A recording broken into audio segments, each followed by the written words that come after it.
নির্বাচনী পর্যবেক্ষক, রাজনৈতিক দলগুলোর এজেন্ট সহ নির্বাচন সংশ্লিষ্টদের প্রশিক্ষণ দিতে ইইউ আগ্রহী বলে জানিয়েছেন প্রধান নির্বাচন কমিশনার এএমএম নাসির উদ্দিন।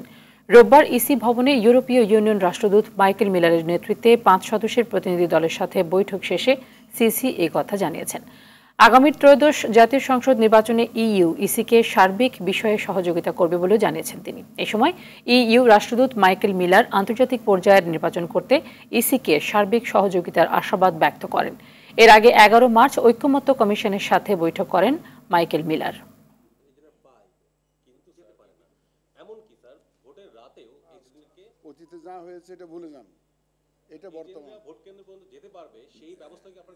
ওনারা বলছেন যে আপনারা আরও একটু চিন্তা ভাবনা করে দেখেন যে ধরনের সাহায্য আপনাদের দরকার হবে এই ইলেকশনের জন্য আমরা করতে প্রস্তুত আছি।